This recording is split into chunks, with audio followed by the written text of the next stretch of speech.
height of the Cold War, a spy in Moscow photographs 10,000 pages of top-secret Soviet military documents and turns them over to the West.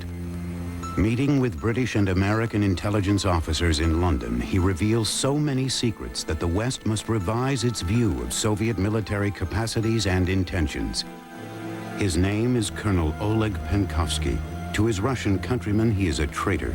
To Western intelligence, he is the most important double agent ever to operate against the Soviet Union.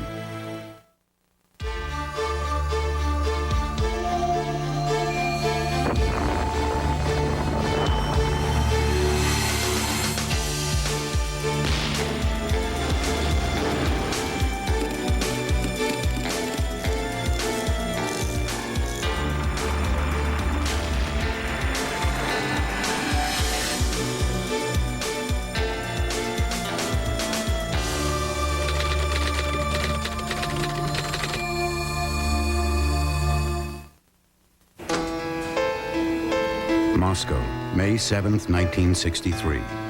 Oleg Penkovsky, a colonel in the GRU, Soviet military intelligence, is led from prison to the Supreme Court of the Soviet Union. He is charged with treason and espionage, betraying Soviet military secrets to the West. This is a Moscow show trial. The audience is invited, government officials, foreign diplomats, and plain citizens. The world press reports the testimony of the witnesses and the accused, testimony prepared and rehearsed weeks in advance. Soviet newspapers deliver the official version to a waiting public. After 4 days, the prosecutor sums up the case against Penkovsky. As far as defendant Penkovsky is concerned, how can one find the proper measure for the gravity and heinousness of the crimes he committed? Some crimes are too horrible to ever be expiated. There is no place on this earth for this traitor and spy who has sold out his motherland, and I request that Penkovsky be sentenced to the penalty of death. Oleg Penkovsky is born in 1919 in the tranquil countryside of southeastern Russia. The Penkovskys are middle class. His father is an engineer and former officer in the army of Tsar Nicholas II. He is killed in the civil war that follows the revolution. Penkovsky chooses to become a soldier, unaware of his father's anti-communism and of how it will come to haunt his career. During World War II, he commands an artillery regiment on the Ukrainian front. He is wounded and decorated for heroism. Penkovsky wins the friendship of General Sergei Vorontsov, who will become the commander of Soviet missile forces. After the war, he marries the daughter of another influential general. At the age of 30, he is a colonel, enrolled in the Military Diplomatic College, the Soviet Army's school for intelligence officers.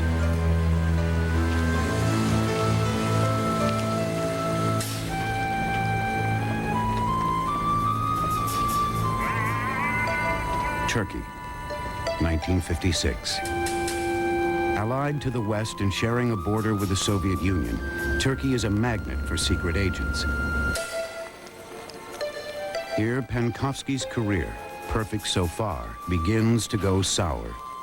Now a colonel in military intelligence, he runs a GRU spy network that gathers information about Turkish NATO bases.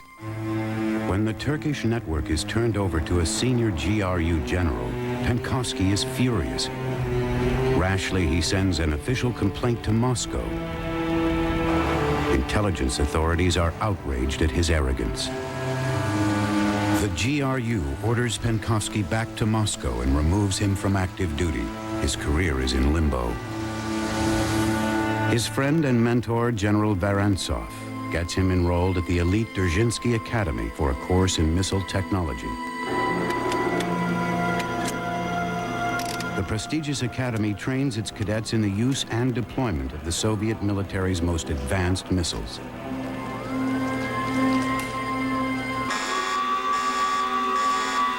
Here, the bitter Penkovsky begins to think about spying.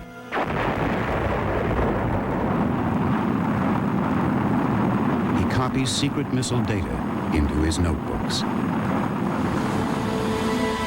In 1960, the KGB uncovers his father's anti-communist history as an officer in the Tsar's army. Penkovsky knows now that his military career is finished. It is the final push over the edge into espionage.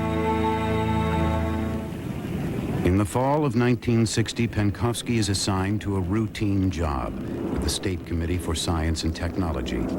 He is responsible for looking after foreign businessmen and scientists visiting the Soviet Union. For a man planning to betray his country, it is the perfect job. December 1960. A delegation of British businessmen arrives in Moscow. Penkovsky finds himself working closely with the leader of the group, a sales representative named Greville Wynne. He suspects that Wynne has links to British intelligence, and he is right. Wynne invites a Soviet delegation to visit England.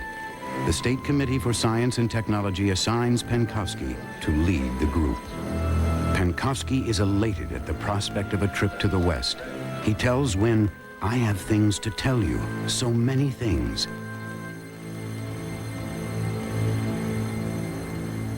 April 20th, 1961. A euphoric Penkovsky arrives in London. Wynne has arranged for him to meet a team of 4 Western intelligence officers, 2 from the CIA and 2 from British intelligence, MI6. Penkovsky and his delegation are booked into the Mount Royal, a tourist-class hotel near Marble Arch. Penkovsky learns from Greville Wynne that his first meeting with Western intelligence is set for that evening, in a secure room 2 floors below. At 10 o'clock, he leaves his 5th-floor room, walks down 2 flights, and opens the door to room 360. Penkovsky appears relaxed and confident in this remarkable sequence of CIA photographs. One of the Americans says, "You know, you are in good hands now." Penkovsky uses the meeting to establish his credentials and importance. He is fluent in English, but prefers to speak Russian. He talks knowledgeably for hours about Soviet secrets, technical problems in Soviet missile development, nuclear weapons in East Germany, tensions between Premier Khrushchev and the top Soviet generals. Penkovsky insists on signing an oath of allegiance, pledging to work for the West inside the Soviet Union. In return, he and his family are promised political asylum in England or America if they should ever need it. That night, in London, Oleg Penkovsky at last becomes a spy for the West. Spies will continue in a moment here on A&E. Ever consider leasing a car? Fine. Let me tell you about Smart Buy. Take the Oldsmobile Achieva, the car that beat Honda Accord and Toyota Camry in an independent 100,000-mile test. And now you can buy an Achieva S for just $199 a month for 36 months. So stop by anytime. It's your choice.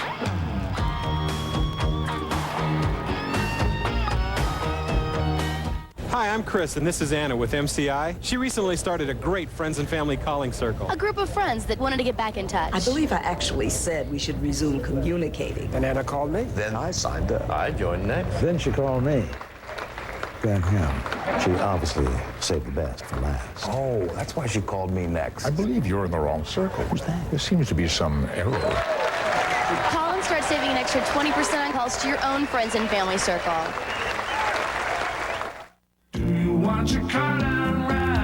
If you want your car done right, it has to be done by the right people. We take care of our customers. We do the job right. At this Jiffy Lube, we use Pennzoil. The customer comes first. Can't do better than Pennzoil. Experience counts. We're only as good as our people. That's why Jiffy Lube is America's favorite oil change. We got experience at Jiffy Lube. Jiffy Lube, America's favorite oil change. It was the greatest archaeological discovery of all time, the tomb of Tutankhamun. This glittering array of treasure has never ceased to captivate the imagination. History, mystery, and a curse. An A&E premiere presentation, The Face of Tutankhamun, Sunday on A&E. Uncover the secrets that have eluded mankind for centuries. Answer the questions that have drawn man to seek an explanation for that which could not be understood. Unlock the past. Discover ancient mysteries. Premiering September 10th on A&E. It's time well spent. We now return to Spies.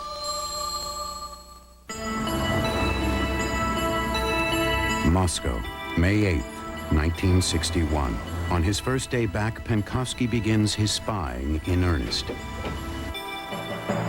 With a special pass provided by his good friend Chief Marshal Vorontsov, Penkovsky gains access to classified files in the library of the Artillery Command.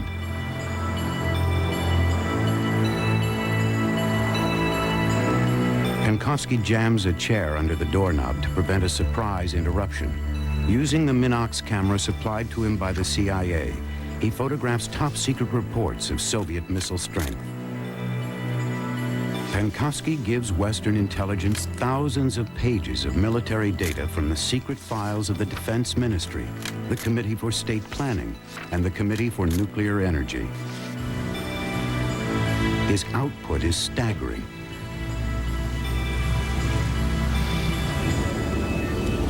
May 27, 1961. Penkovsky meets Greville Wynne, who is returning to Moscow. In the back seat of their car, Penkovsky slips 3 rolls of microfilm into Wynne's attaché case. Later at the British Embassy, Wynne passes the film to an intelligence officer who forwards it to London by diplomatic pouch.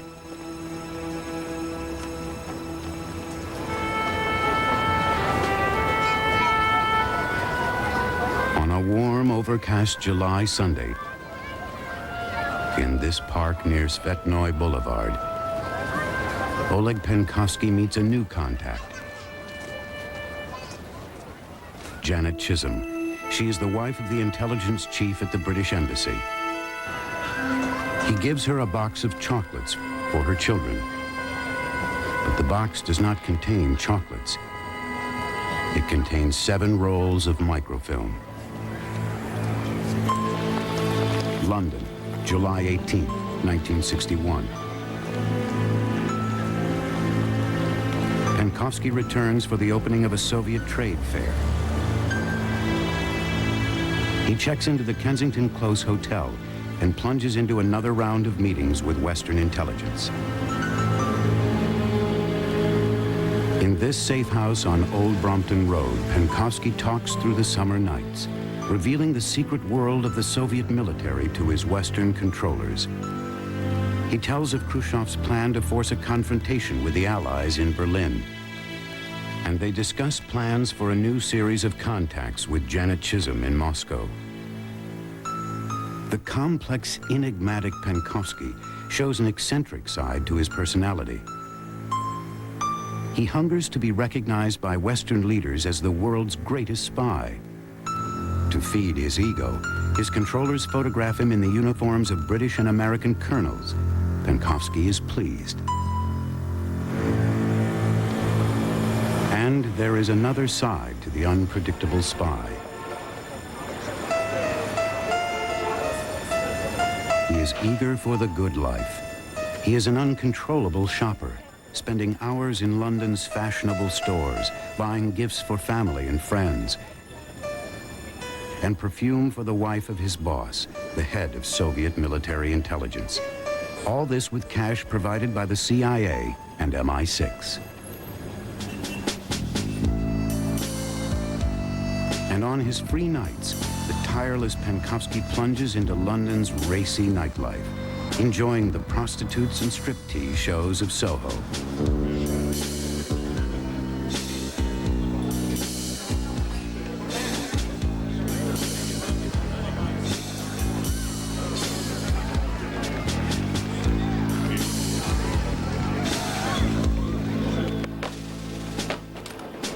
After the excitements of London, Moscow presents a jarring contrast. During the fall of 1961, Penkovsky has a dozen meetings with Janet Chisholm in Moscow. Usually they meet in a colorful old neighborhood called the Arbat.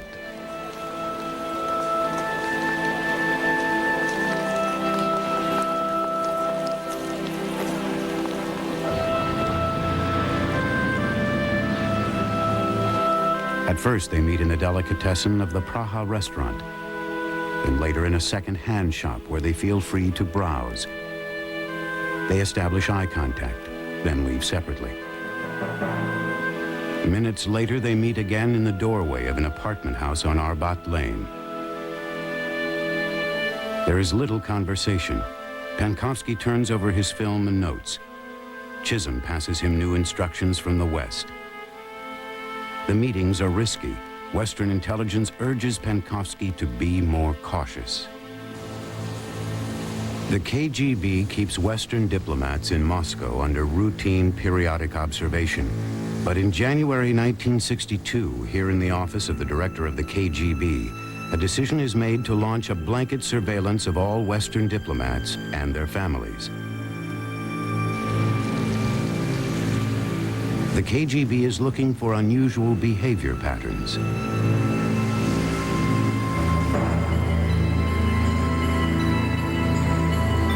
At his next rendezvous, Penkovsky catches sight of a suspicious car following Janet Chisholm as she arrives for the secret meeting. He realizes she is being watched. He cancels further contact, but it is already too late. The KGB has caught up with him. Spies will continue in a moment here on A&E. Here you go, Jenny. Hey, kid. Yeah, you. Come on, I dare you. Nice toss. True Test paint applies in one rich uniform coat, so even the toughest stains easily wash off. That food better not leave your plate again. Ooh, I love it when she talks like that. True Test paints at true value. Select Easy Care paints on sale during the fall paint sale at participating stores. You know you can get cash just across the street.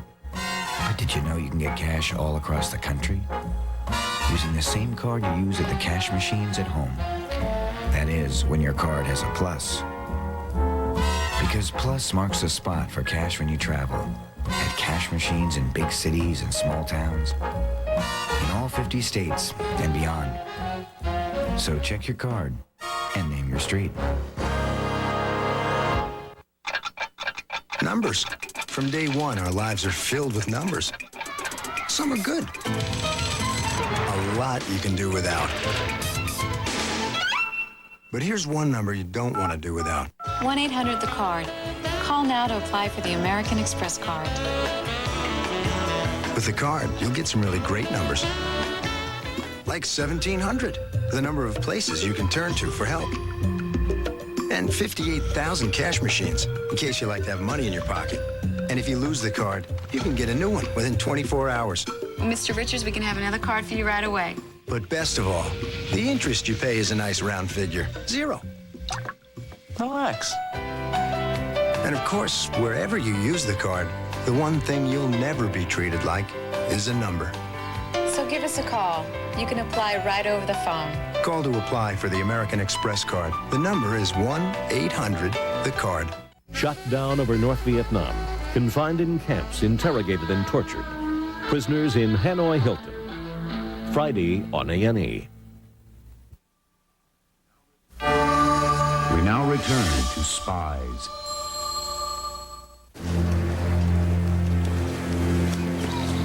In Moscow, the KGB's blanket surveillance is designed to catch foreign diplomats spying.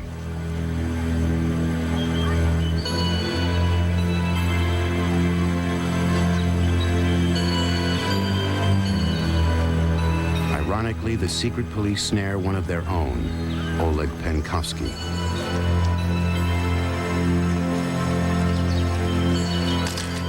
In these surveillance photographs taken by hidden KGB cameras, Penkovsky is entering the apartment house on Arbat Lane for a meeting with Janet Chisholm. She arrives moments later. In less than a minute, Penkovsky leaves. Janet Chisholm follows him out and they go their separate ways. Penkovsky knows the KGB is closing in, that he is in grave danger, but he continues to turn over top-secret data to the West. Now he delivers material only at official functions, such as this 4th of July party at the American Embassy, attended by both Premier Nikita Khrushchev and band leader Benny Goodman.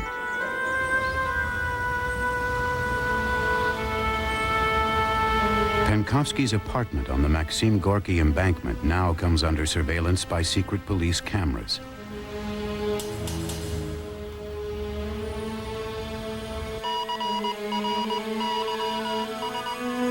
KGB radio direction finders pick up coded signals beamed to Moscow from West Germany. Soviet security believes Penkovsky is receiving instructions from his controllers on a shortwave receiver in his apartment. KGB agents quietly slip into Penkovsky's apartment. A secret search of his flat confirms their suspicions. They discover his radio, his Minox camera, code books, and cipher pads. Soviet security concludes the spy is getting ready to run. The decision is made. Arrest Penkovsky before he escapes. October 22nd, 1962. Penkovsky is elated to hear that the KGB has finally approved his request for a vacation trip to Cyprus. Conveniently, an acquaintance offers him a ride to pick up his passport.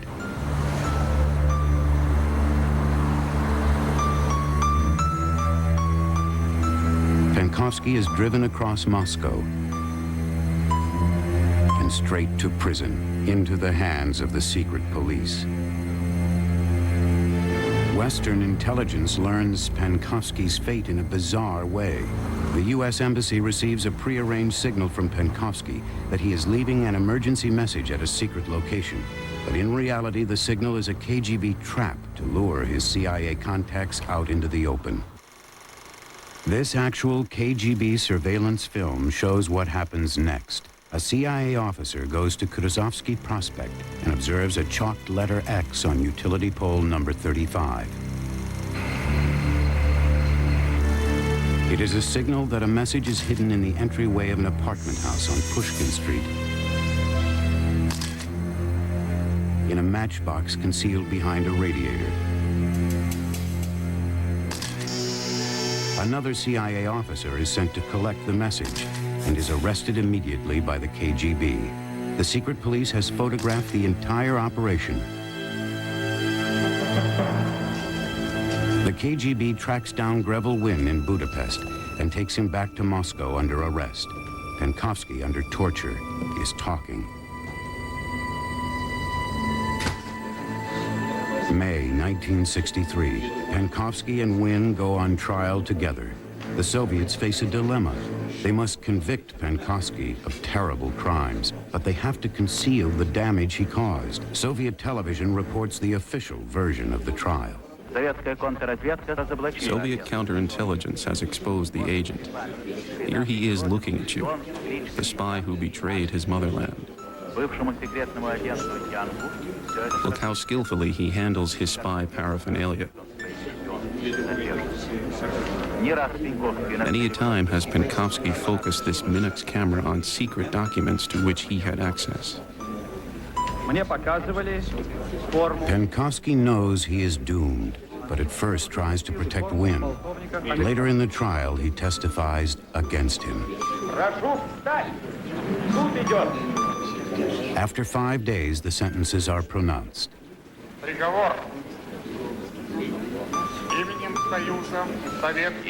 On behalf of the people, Wynn has been sentenced to 8 years in prison. The traitor Penkovsky to death by firing squad. Greville Wynn serves less than a year in prison. In April 1964, he returns to England, exchanged by the Soviets for KGB spy Gordon Lonsdale. After the trial, Penkovsky disappears behind prison walls. 5 days later, he is shot. Intelligence experts agree that Oleg Penkovsky is the most important agent Western intelligence ever operated against the Soviets.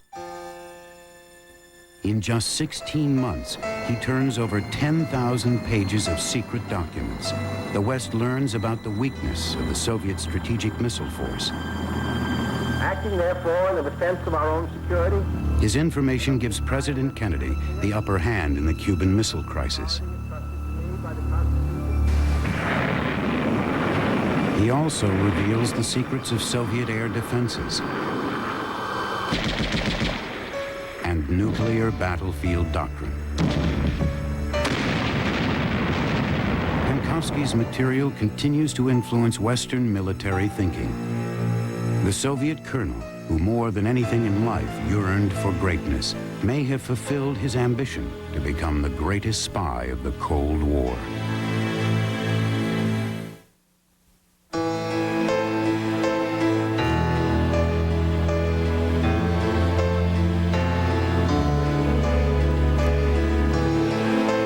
You know, I always wanted to be a cowgirl. Tomorrow you'll get your chance to see what it was like. You bet. We'll follow the outrageous exploits of Calamity Jane and Belle Starr on the Real West. Now, what would we do without commercial airplanes? I just can't imagine. Let's find out how peacetime gave rise to a new breed of pilots on first flights, next on A&E. It's time well spent.